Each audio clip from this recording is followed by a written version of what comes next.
Hello, you're at the right spot to make up or redo your Frayer entry ticket. So I'll show you the structure in a moment. You're going to put the word in the middle, define, use in a sentence, add a colorful picture, and add some non-examples.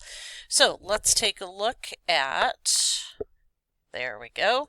So here you're going to add in the definition here. That should be in your own words preferably.